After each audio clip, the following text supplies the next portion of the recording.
హైదరాబాద్ బాచుపల్లిలో దారుణం చోటు చేసుకుంది. ప్రియుడితో మాట్లాడవద్దని చెప్పిన కారణంగా భర్తను హత్య చేసింది భార్య. మధ్యలో ఉన్న భర్త గొంతు నులిమి చంపేసింది. అంజిలప్ప గొంతుపై మరకలు చూసి పోలీసులకు సమాచారం ఇచ్చారు కుటుంబ సభ్యులు. అంజిలప్పను తానే హత్య చేసినట్లు భార్య అంగీకరించడంతో రాధను అరెస్ట్ చేసి రిమాండ్కు తరలించారు బాచుపల్లి పోలీసులు.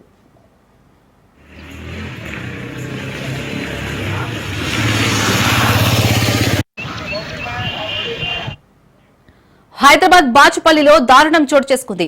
ప్రియుడితో మాట్లాడవద్దని చెప్పిన కారణంగా భర్తను హత్య చేసింది భార్య. మధ్యలో ఉన్న భర్త గొంతు నులిమి చంపేసింది. అంజిలప్ప గొంతుపై మరకలు చూసి పోలీసులకు సమాచారం ఇచ్చారు కుటుంబ సభ్యులు. అంజిలప్పను తానే హత్య చేసినట్లు భార్య అంగీకరించడంతో రాధను అరెస్ట్ చేసి రిమాండ్కు తరలించారు బాచుపల్లి పోలీసులు. రైట్, ఇదే అంశానికి సంబంధించి మరిన్ని అప్డేట్స్ మా ప్రతినిధి సాగర్ అందిస్తారు. సాగర్,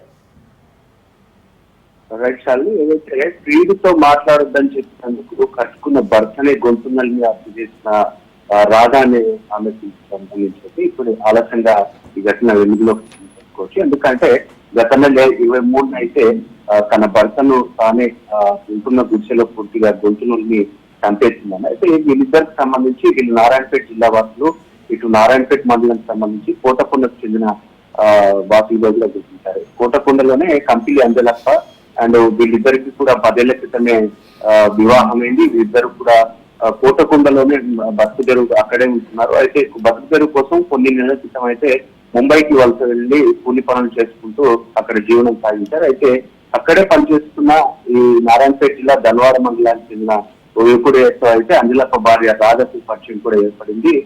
తనకంటే చిన్నవాడైన అతనితో ఆమె వివాహేతర సంబంధం పెట్టుకుంది.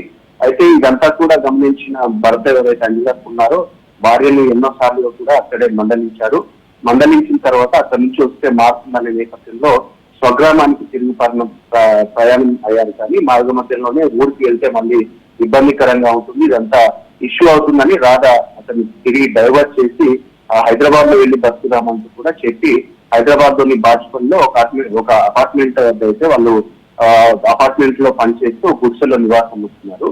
అయితే దీనికి సంబంధించి తిరిగి రాధ ఎవరైతే ఉన్నారో తిరిగి అతను ఆమె వివాహేతర సంబంధం పెట్టుకున్న అతనితో అయితే తిరిగి ఫోన్ లో మాట్లాడడం కొనసాగిస్తూనే ఉంది. అయితే ఇదంతా కొన్నిసార్లు అంజలప్ప కూడా చూసిన తర్వాత ఆమెను మందలించాడు. ఈ విధంగా చేయకు, మనకి 2 పిల్లలు ఉన్నారంటే ఆయన మందలించినప్పటికీ కూడా ఆమె వివాహేతర సంబంధం ఉన్న వ్యక్తితో వెళ్లిపోవాలని నిశ్చయించుకున్న క్రమంలోనే గత నెల 23 రాత్రి అంజలప్ప పూర్తిగా మద్యం తాగి వచ్చాడు. మద్యం తాగి వచ్చిన తర్వాత కాస్త భార్య రాధతో అయితే గొడవ పెట్టుకున్నారు. ఇద్దరు కూడా కాసేపు గొడవ పెట్టుకున్న తర్వాత ఒక్కసారిగా ఇతను ఎవరైతే అంజలప్ప ఉన్నారో గొడవ అనంతరం పడుకున్న తర్వాత ఈమె గుడిసెలో పడుకున్న అంజలప్పను పూర్తిగా వెళ్లి మెడ నుండి పూర్తిగా హత్య చేసిన తర్వాత ఏమీ తెలియనట్టుగానే పక్కనే ఉన్న గుడిసెలోకి వెళ్లి మా భర్త నన్ను వేధిస్తున్నాడంటూ కూడా ఆ గుడిసెలోనే తలదాచుకున్న తర్వాత ఉదయాన్నే 4 గంటల ప్రాంతంలో లేచి తిరిగి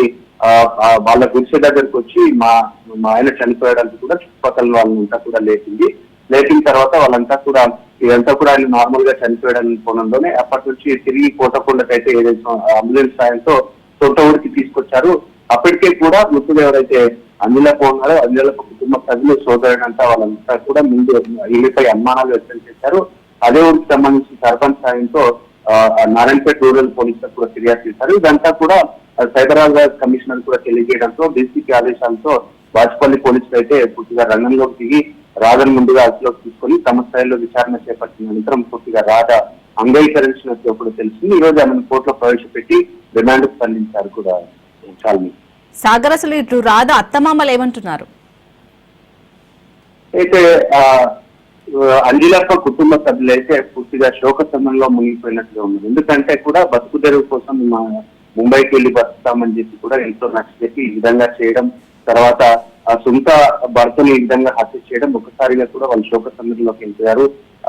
ముంబై నుంచి వచ్చేటప్పుడు తిరిగి ఊరికే రావాలంటూ కూడా వాళ్ళంతా కూడా చెప్పినా ఇక్కడే ఏదో ఒక పనులు చేసుకుంటూ బతకొచ్చు అంటూ కూడా చెప్పినా కూడా రాధ పట్టుబట్టి బాచుపల్లికి తీసుకెళ్ళింది. బాచుపల్లికి తీసుకెళ్ళినప్పటి నుంచి కూడా మాకు పూర్తిగా అనుమానం ఉంది. అప్పటికే ఎవరైతే అంజలప్ప ఉన్నారో కుటుంబ సభ్యులతో కూడా షేర్ చేస్తున్నారు కదా, ఏదైతే రాధకు సంబంధించి కూడా ఇంకా అక్రమ సంబంధం పెట్టుకుంది, ఎంతో మాట్లాడుతుంది, ఈ విధంగా చేస్తుంది అని చెప్పేసి అంజలప్ప కుటుంబ సభ్యులకు తర్వాత రాధ కుటుంబ సభ్యులకు కూడా చెప్పినట్టుగా కూడా తెలుస్తుంది.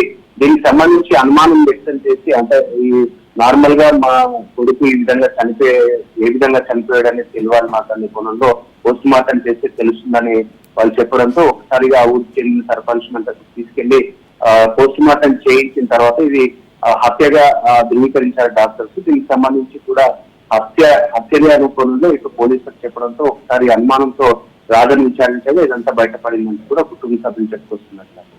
Right, thank you Sagar.